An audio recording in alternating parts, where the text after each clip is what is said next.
Hi friends, இன்றைக்கி நம்ம என்ன பார்க்க போகிறோம் அப்படின்னா Samsung top load washing machine. இந்த மிஷினை என்ன கம்ப்ளைண்ட் பார்த்தீங்க அப்படின்னா ஸ்பின்னு ஓடலை, வாட்டர் ட்ரைன் ஆகலை. இதுதான் கம்ப்ளைண்ட்டு. டிசின்னு எரர் வருது. இந்த டிசின்னு எரர் வந்து பெரிய கம்ப்ளைண்ட்லாம் இல்லை. ஒன்று சென்சாராக இருக்கும், இல்லை அப்படின்னா டோர் சுவிட்சாக இருக்கும்.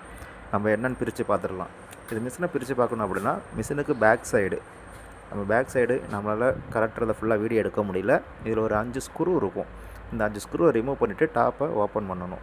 டாப் ஓப்பன் பண்ணிங்கன்னா ஈஸியாக தான் இருக்கும். அந்த வீடியோ எடுக்க முடியலன்னா ஒரு ஆளாக தான் வந்தேன், வீடியோ எடுக்க முடியல. டாப் ஓப்பன் பண்ணிங்க அப்படின்னா ஈஸியாகவே உங்களுக்கு கரண்ட் வந்துடும். அது கரண்டதுக்கப்புறம் உள்ள டோர் சுவிட்ச் இருக்கும். ஃபஸ்ட்டு இந்த 5 ஸ்க்ரூவை ரிமூவ் பண்ணிக்கோங்க.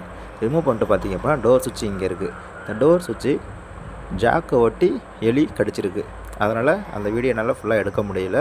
ஜாக்கை ஒட்டி எலி கடிச்சதுனால கஸ்டமர் என்ன சொல்லிட்டாங்க அப்படின்னா புது ஜாக்காகவே மாற்றிருக்குன்னு சொல்லிட்டாங்க. இந்த ஜாக் இதுமாரி இருக்கிறதுனால எனக்கு ஜாயிண்ட் வேண்டாம், ஜாயிண்ட் வந்தால் அதாவது எர்த்திங் ப்ராப்ளம் வரும், பாடி எர்த்து வரும்னு சொல்லிவிட்டு புது ஜாக் போட சொல்லிட்டாங்க. புது டோர் சுவிட்சே போட சொல்லிட்டாங்க. புது டோர் சுவிட்ச் நம்ம வாங்கிட்டு வந்தாச்சு. புது டோர் சுவிட்ச் போட்டு இதுதான் ஃப்ரெண்ட்ஸ் புது டோர் சுவிட்சு. புதுசாகவே மாற்றி விட்டாச்சு கஸ்டமருக்கு.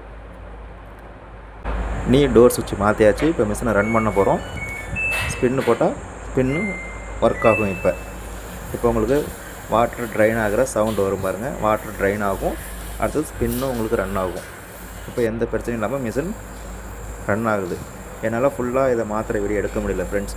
டிசின்னு எதாவது வந்தால் சாம்சங் மிஷினை பொறுத்த வரைக்கும் சென்சார் அல்லது டோர் சுவிட்ச் இதுதான் பிரச்சனையாக இருக்கும். வாஷிங் மிஷினை பொறுத்த வரைக்கும் காமனாக எல்லார் வீட்லேயும் வர பிரச்சனை எலி கடிக்கிறது தான். எந்தளவுக்கு நீங்கள் எலி கடிக்காமல் சேஃப்டியாக பார்த்துக்கணுமோ அந்தளவுக்கு சேஃப்டியாக பார்த்துக்கோங்க. எலி கடித்து பாடியில் ஒயர் டச் ஆச்சுன்னா உங்களுக்கு கரண்ட் ஷாக் அடிக்க வாய்ப்பு இருக்குது. முடிஞ்சளவு பார்த்து சேஃப்டியாக இருங்க. வீடியோ பிடிச்சா லைக் பண்ணுங்கள், சப்ஸ்கிரைப் பண்ணுங்கள். Thank you friends.